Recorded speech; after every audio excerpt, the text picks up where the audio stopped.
let me tell you what I was going to tell you, and I wanted to save until everybody could hear it. The original idea that you and I had was that you can sort of highlight my public speaking and explore some of your ideas about Paul. That was kind of the original intention. One of the nice side effects is that I've been doing a lot of reading of the Bible to catch up on our discussions, because you are way above me, and it's been very interesting. I'm pretty well read, but I really haven't read much of the Bible.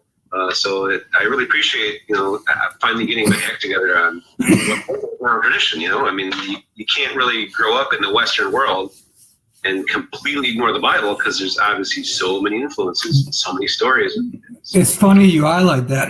There's a guy named, he would call himself agnostic, but he would also call himself a believer in something. So it's a weird paradox there. But his name is Dave Berlinski. He's a renowned philosopher, scientist.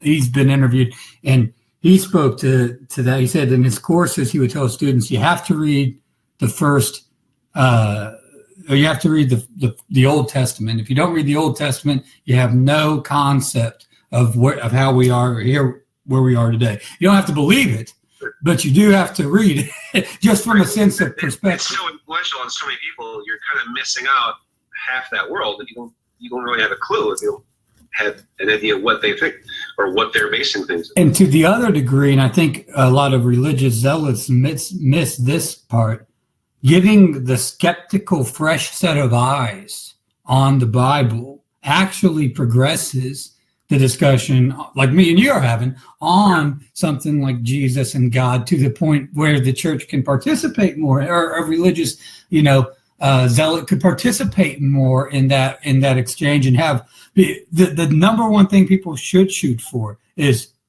objective, maybe even a little bit skeptical, fresh sets of eyes pretty frequently happening.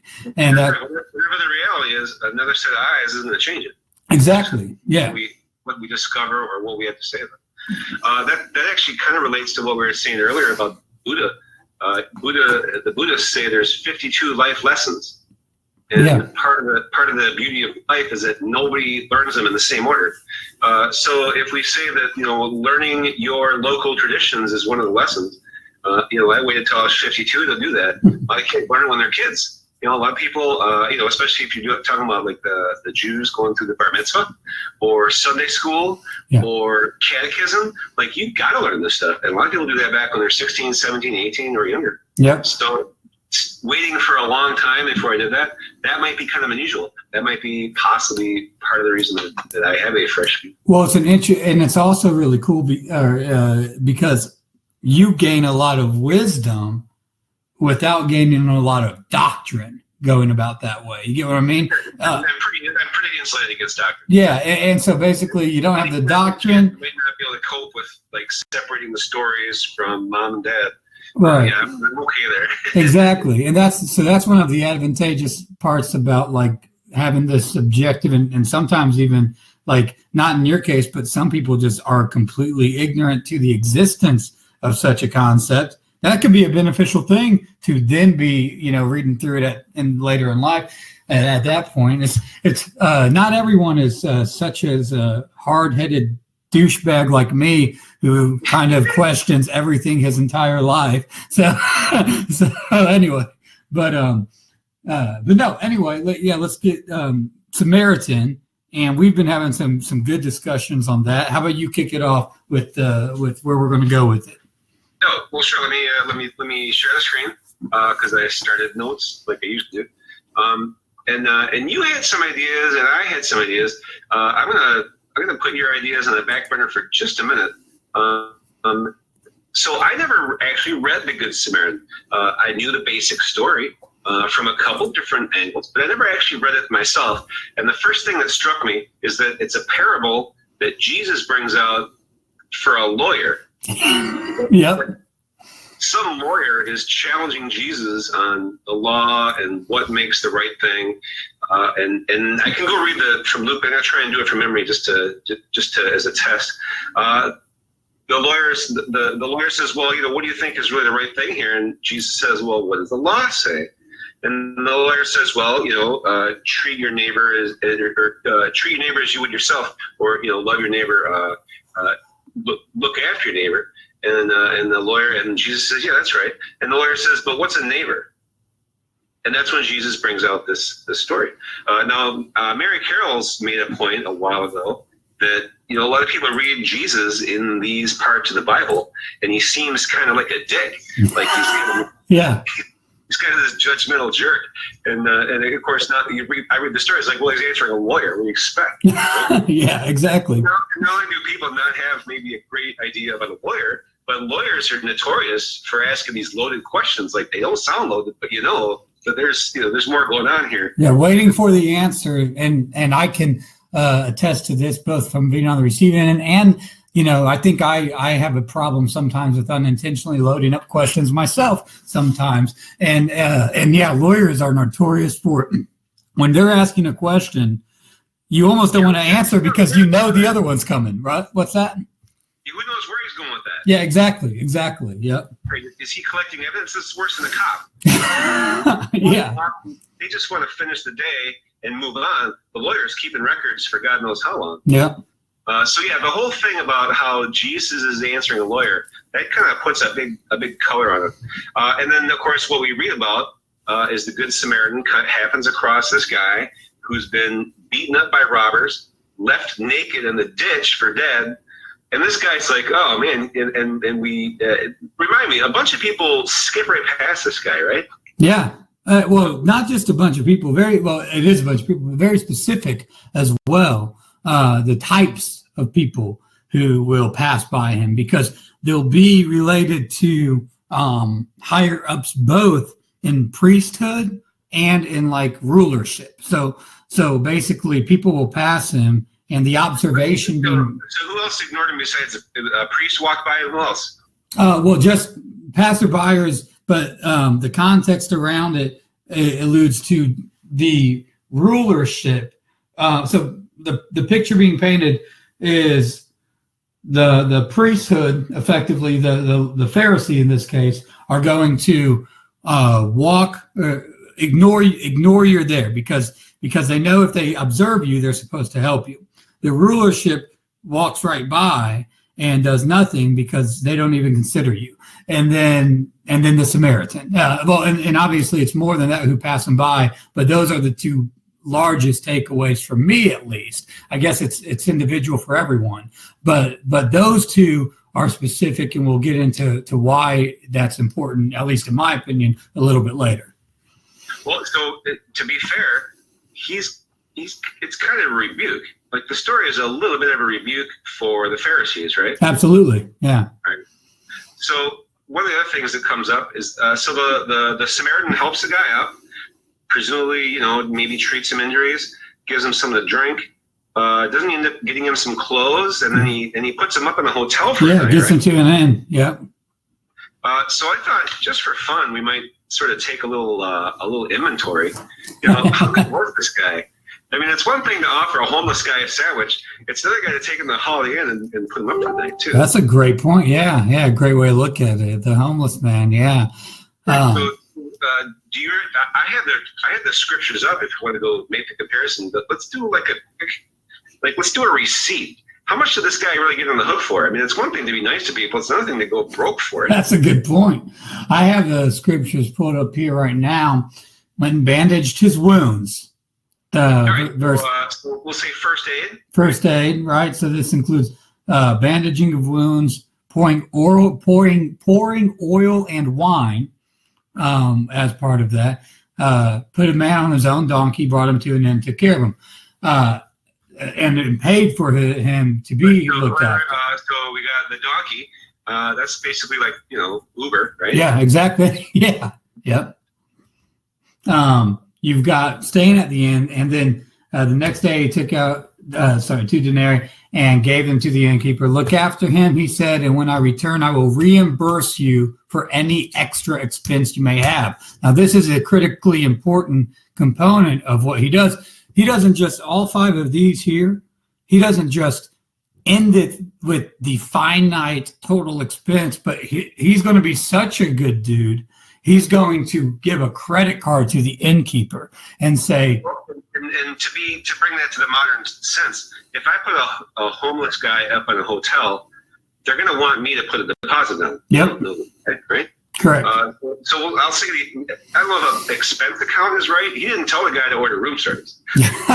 Exactly. He said for any extra expense you may have. So basically, that's almost like, hey, I don't know this guy all that well. Anything extra, I'm going to reimburse you for, but take care of him in the meantime, because that's what I have to do.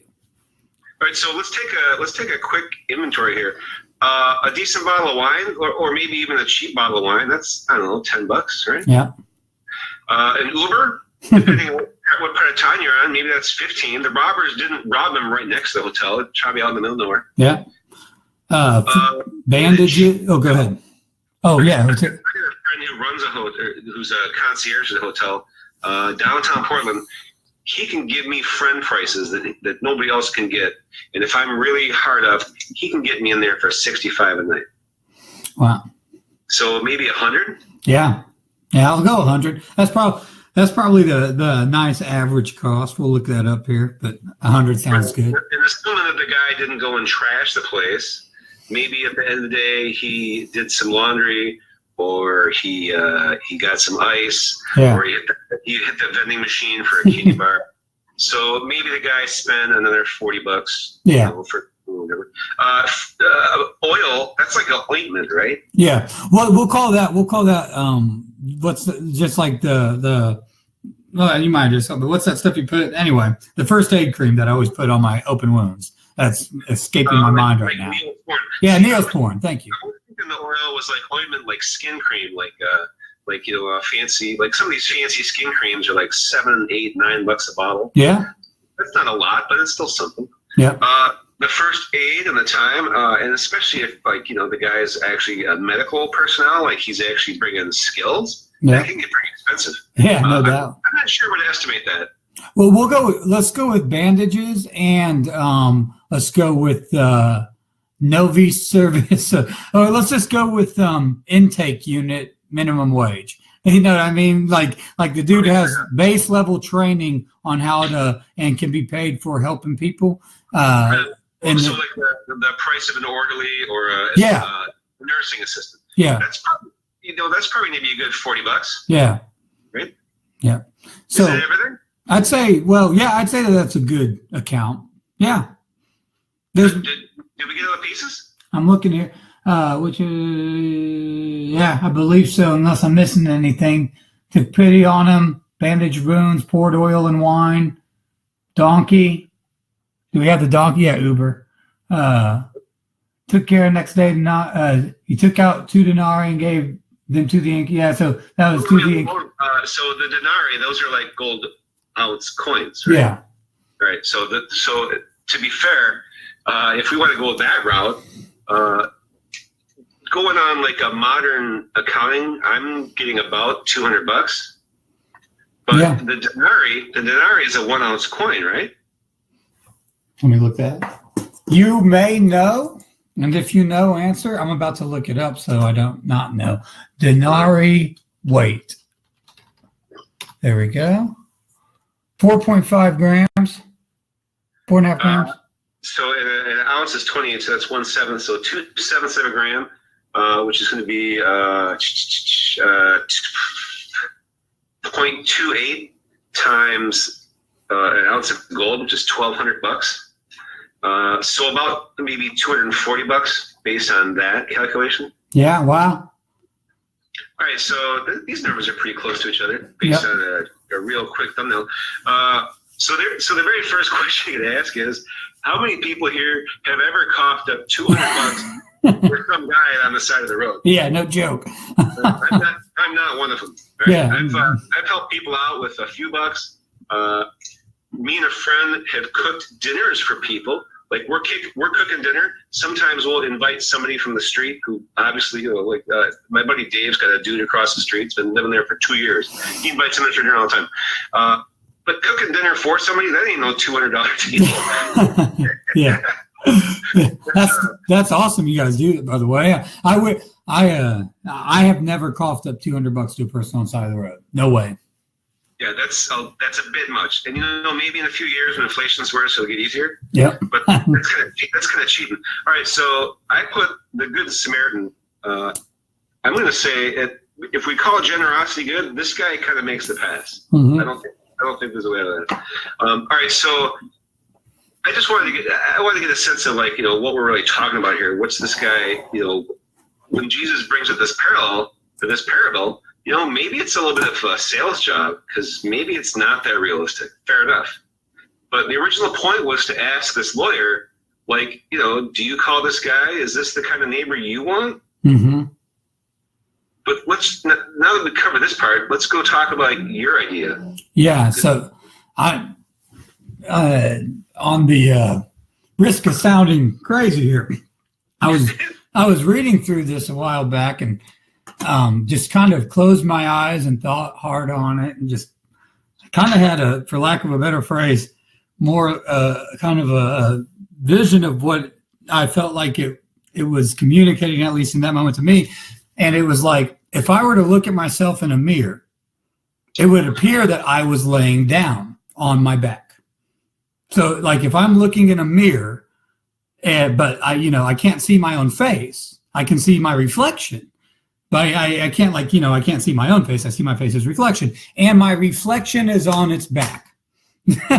And you get what I'm saying? So basically... it sounds like almost an out-of-body experience.